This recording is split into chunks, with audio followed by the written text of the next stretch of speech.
P2P 금융 진정한 출발선에 서다. P2P 금융법이라 불리는 온라인 투자 연계 금융업법 및 이용자 보호에 관한 법률이 11월 19일 국무회의를 통과해 2020년 8월 27일부터 시행된다. 이에 따라 핀테크 업계와 금융업계는 세계적으로 처음 생기는 법을 맞이하는 준비를 시작하고 있다. 금융업 중에서 P2P 금융은 무엇인가, 또 P2P 금융법이 생김으로 인해 바뀌는 것과 고려해야 할 점은 어떤 것이 있는지 알아보도록 하자. P2P의 이해. P2P는 피어투피어의 약자로 인터넷상에서 개인과 개인이 직접 연결되어 파일을 공유하는 것을 말한다. P2P라는 개념을 쉽게 이해하기 위해 음악시장 이야기를 해보자. 1999년 설립된 미국의 냅스터라는 기업은 음악시장에 P2P의 개념을 도입했다.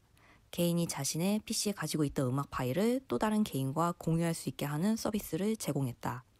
각자가 가지고 있는 음악 파일을 냅스터 서버에 올리게 되면 서버에 접속하는 다수가 해당 파일을 다운받아 즐길 수 있는 구도를 설계한 것이다. 기존의 CD나 LP판을 이용하지 않아도 음악을 자유롭게 내려받아 들을 수 있었기 때문에 P2P 음악 시장은 매우 빠르게 성장했다. 이를 시작으로 이와 비슷한 서비스를 제공하는 기업들이 생겨났고 우리나라에도 2000년경 소리바다라는 회사가 국내 P2P 음악 시장을 지배했다. P2P의 확장 개념은 컴퓨터 간의 동등하고 수평적인 연결을 의미한다. 수평적인 연결망을 통해 이용자들이 자원을 서로 나누고 공유하는 컴퓨팅이 P2P이다. 인터넷상에서 개인과 개인이 직접 연결되어 자원을 공유하기 때문에 참여자가 공급자인 동시에 수요자가 되는 형태이다. P2P 금융의 개념.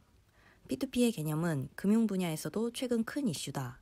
P2P 금융은 다수로부터 투자금을 모아 대출을 원하는 다수에게 돈을 빌려주고 투자자는 투자금에 대한 이자를 받는 구조의 금융이다.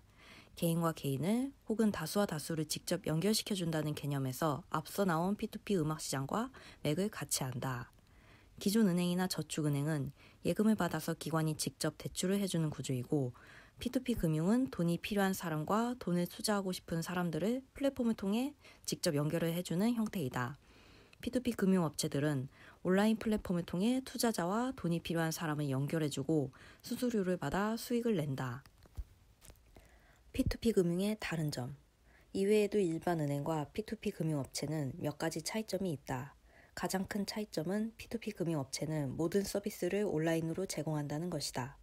대출과 투자의 모든 프로세스가 비대면으로 이루어진다. P2P 금융업체는 일반 은행들이 영업점을 경영하는 데 사용되는 비용을 절감하여 고객의 빅데이터를 분석하여 정확한 신용 예측을 가능하게 하는 데 투자할 수 있다. 또한 리스크를 부담하는 주체도 다르다. 은행의 예적금 상품에 가입하면 일정한 이자를 보장받을 수 있다. 은행이 원금 손실에 대한 리스크를 감수하기 때문이다. P2P 금융은 투자자에게 리스크 책임이 있기 때문에 원리금이 보장되지 않고 손실이 발생할 가능성이 존재한다.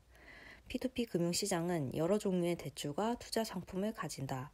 부동산 담보대출, 부동산 FP, 개인대출, 법인대출이 가장 대표적인 P2P 금융의 종류다. P2P 금융은 사실 장르에 제한을 두지 않는다. 공연, 미술품, 농작물에도 투자한 사람이 있고 다소 실험적으로 보이는 투자 상품을 소개하고 연결시켜주는 업체가 P2P 금융업체다. 우리나라 P2P 금융 2015년 대비 2019년 200배 성장. 국내 P2P 금융 대출 시장은 급속도로 성장하는 추세이다.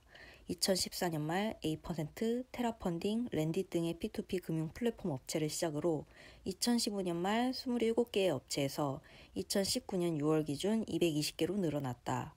또한 P2P 금융 누적 대출액은 2015년 말 313억 원에서 2019년 6월 기준 6조 2,522억 원으로 약 200배가 확대되었다. 약 4년 정도의 기간 사이에 이렇게나 폭발적으로 시장이 성장할 수 있었던 데에는 온라인 대출 및 투자의 편리함, 소액 투자가 가능하므로 시장 진입이 용이함, 모바일 금융 플랫폼과의 제휴를 통한 사업 확장 등이 원인이 있다. P2P 금융업체 홈페이지에 들어가지 않아도 우리가 자주 사용하는 경로를 통해 P2P 금융을 경험할 수 있다. 가장 쉽게 접근하는 방법은 카카오페이의 투자 카테고리다. 우리는 핸드폰으로 5초 안에 P2P 금융 상품을 확인할 수 있다. P2P 금융과 점점 가까워지고 있는 것이다. P2P 금융법으로 P2P 산업은 날개를 달 전망. 은행의 금리가 낮아지고 더는 은행에 돈을 맡기는 것이 큰 의미가 없어진 상황에서 투자자들은 눈을 돌려 다른 투자처를 알아보고 있다. 또한 20대, 30대는 적은 돈으로 간편하게 투자할 수 있는 P2P 금융을 선호하는 경향을 보인다. P2P 금융은 국내에 선보인 지 5년이 채 되지 않은 시점에 그야말로 초고속으로 성장했고 현재도 그 성장세는 진행형이다. 치솟는 성장세이지만 P2P 금융업체와 P2P 금융 투자자들을 대상으로 업계 실정에 딱 맞는 법은 국내에 존재하지 않았다. 엄격하게 말하자면 세계적으로도 없다. 그런데 올해 10월 말 국내 P2P 금융만을 위한 법안이 통과되었다. 정확한 법의 이름은 온라인 투자 연계 금융업법 및 이용자 보호에 관한 법률이다.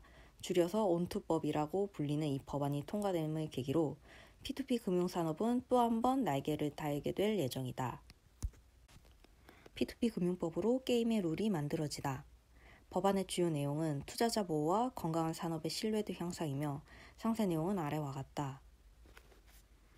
1. P2P 금융업체를 운영하기 위해서는 금융위원회에 등록해야 하는 의무가 생긴다. 최소 자기자본금의 기준이 생기면서 5억 이상의 자기자본금을 보유해야 P2P 금융업체로 등록할 수 있다. 부실업체에 대한 경계의 의미를 담은 내용이다. 2. 수수료를 포함한 법정 최고금리를 금리의 상한선으로 두었고 투자자에게 연계대출 정보, 대출자의 정보 등을 제공해야 한다.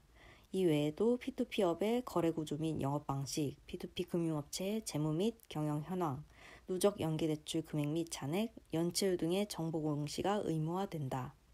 3. P2P 금융업체는 투자자 보호를 위해 투자금은 분리하여 보관하는 의무를 진다. 쉽게 말해 투자받은 돈은 업체가 가지고 있지 않고 다른 은행에 보관해야 한다. 업체가 도산할 경우 P2P 대출 채권을 업체 도산과 절연하여 영향을 받지 않도록 하기 위해서이다. 4. 금융업계 타 기관의 P2P 투자를 가능하게 했다. 금융업 기관들의 P2P 투자가 가능해지면서 P2P 금융업체는 하나의 안정적인 투자처를 얻게 되는 셈이다. 이 외에도 P2P 회사가 가지고 있는 자본금을 대출해 줄 수 있게 되는 등 현재 업계 실정을 반영한 조항들이 추가된다. 투자자 보호는 물론 P2P 금융업체도 해당 법안을 반기는 분위기이다. 그동안 대부업이라는 좋지 않은 프레임 안에 있던 업계의 신뢰도를 향상시킬 수 있는 밑바탕이 되는 법안이라는 입장이다. 업체들끼리 공정하고 건강한 경쟁을 가능하게 한다는 의견이 대다수이다. 법안이 통과됨에 따라 P2P 금융업체들은 법안이 시행되는 2020년 8월 27일까지 한층 더 치열한 경쟁을 벌일 준비를 해야 한다. P2P 금융의 새로운 성장 동력, 데이터 3법. P2P 금융 플랫폼 업체들은 빅데이터 분석을 바탕으로 차별화된 여신 서비스를 제공한다고 광고한다. 하지만 실제로 일반 은행과 대출 심사 기준에서 차별화되어 있느냐는 의문이다. 은행과 똑같은 심사평가사에서 자료를 받아 대출 심사를 진행하는 것은 마찬가지다. 심평사에서 받아오는 자료만으로는 일반 금융업과 차별화된 획기적인 대출 심사 프로세스를 가진다거나 투자자에게 개개인의 니즈를 정확히 공략한 대출 상품을 제공하는 것은 한계가 있어 보인다. 이러한 실정에서 현재 국회에서 논의 중인 데이터 3법이 통과된다면 데이터 분석에 특화되어 있다는 P2P 금융업체들에게 날개 아래 또 하나의 부스터를 달아주는 역할을 하게 될 것이다. 그중 신용정보보호법 개정안은 분산되고 공유되지 않은 채로 은행, 카드, 보험사 등의 축적된 방대한 양의 데이터를 접근 가능하게 한다.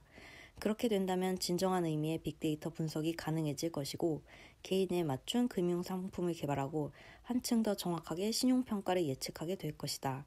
데이터 3법과 P2P법이 모두 통과되고 실행되어 P2P 금융업체들이 진정한 의미의 빅데이터 분석으로 어떠한 결과를 낼지 기대해본다.